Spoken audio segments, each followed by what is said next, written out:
Hi, Gordon family. I'm John Arnold. Diane and I are so sorry that we can't be with you physically at this wonderful event which Mark, Steve, and others have put together, but we're certainly with you in spirit. And today I'm talking to you on my 90th birthday as the patriarch, and I just wish for each and every one of you that you'll be as happy as I am and as hale and hearty as I am, and seeking new adventures every day in your life. Just have a wonderful time together, and I so look forward to seeing you, and I'm looking very much forward to my 100th birthday.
I could leave the old days behind, leave all my pals, I'd never mind. I could stand by life anew if I had you.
introduce to you Mr. Shagun Idowu. This place will transform your life. I know it to be true. I've heard high-pitched voices become deep with passion. I've seen empty faces become choked with hair. I've seen GPAs rise from the throats of open graves.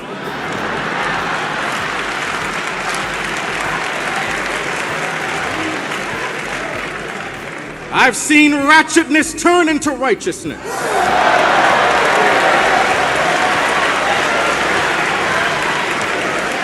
I have.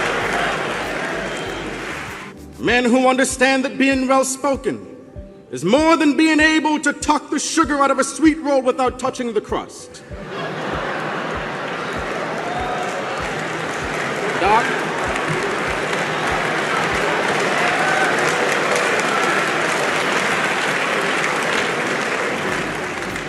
But it is also addressing everyone, no matter their importance to you, with respect. With respect. Even women. With respect. Even women. With respect. Even girls you're interested in. With respect. I don't care who she is, where you met her, what she has on or does not have on, you treat women with respect.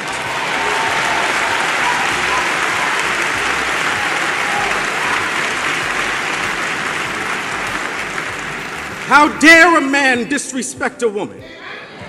How dare a man use the same mouth he uses to call the name of Jesus, call our queens a hoe?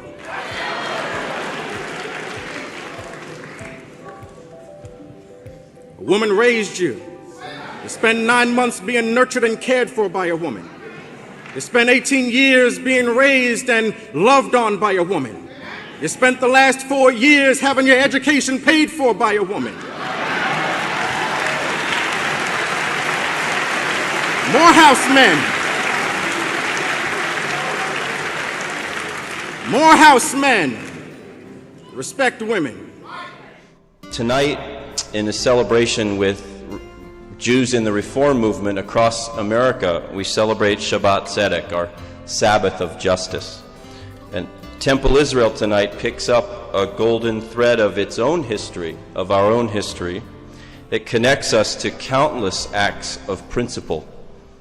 The thread of our history also connects us to a day in 1965 when Dr. Martin Luther King Jr. joined this congregation on the occasion of Passover. Now, a lot of details are missing from our collective memory of that occasion.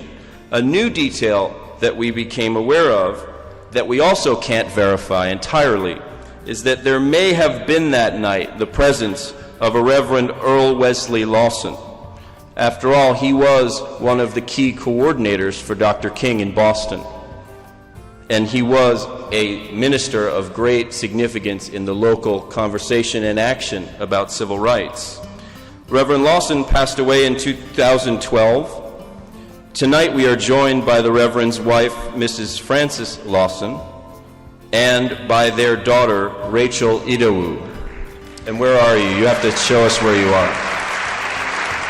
Hands up. There we are.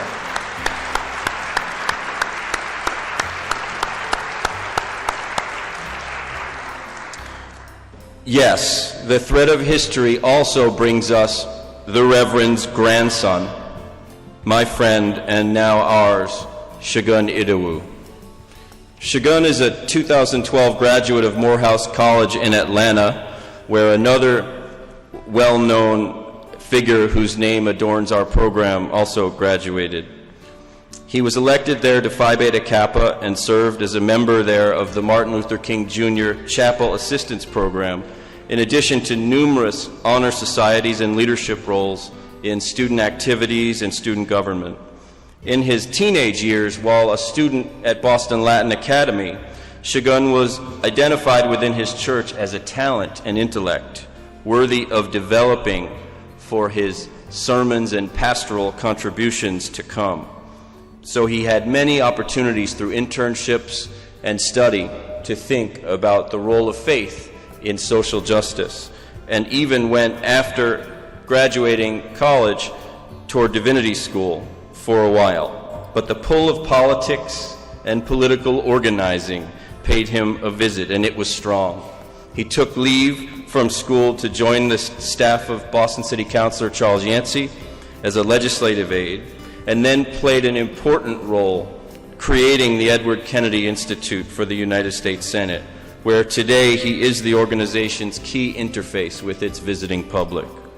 Shogun's commitment to public service permeates his life. He is a mentor and volunteer in countless causes, and his prophetic voice has an extraordinary reach in Boston and well beyond for a generation and, frankly, for anyone willing to listen and participate.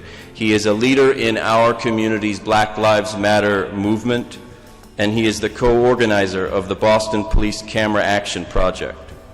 For his insightful, effective, and determined leadership and his moral courage, Shogun has been presented recently with numerous awards and accolades.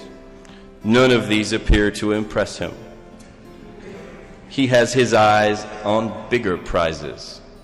We are honored tonight, Shogun, to have you and your family with us. Come tell us something we need to know.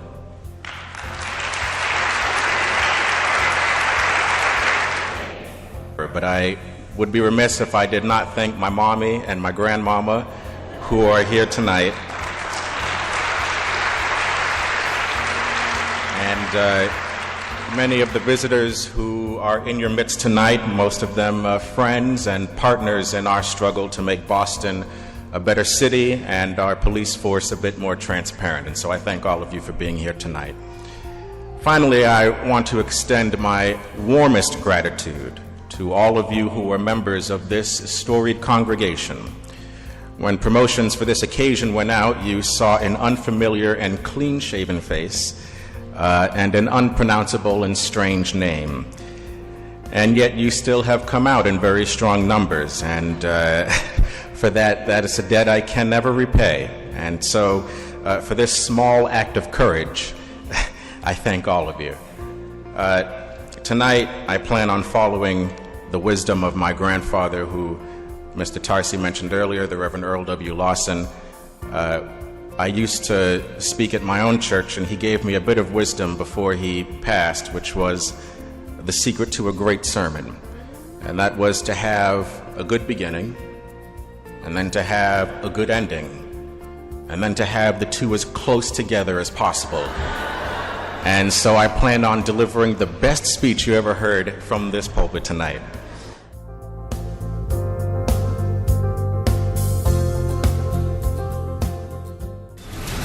WBZ and CBS News Boston celebrates Black History Month by shining a light on community heroes who are elevating the Commonwealth as we work towards building a greater Boston. Meet Shogun Idowu, a true change agent that has worn many hats when it comes to making the city a better place for all. In his current role at City Hall as Chief of Economic Opportunity and Inclusion, Shogun, a native to Boston, is working to put the focus on the hope of the future and not the past. What I value is that there are way more people of color here, particularly Black people, who are leaning into their own power and into their own voices and not accepting that as the future of Boston. It may be Boston's past, but the future that we are creating is one that pushes that to the back and ensures that it's a city, a greater Boston for everybody. Black History Month Heroes is brought to you by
if I had it my way. Don't you know that? Don't you know? I'm feeling you. Oh no. What you gonna do? I'm still feeling you.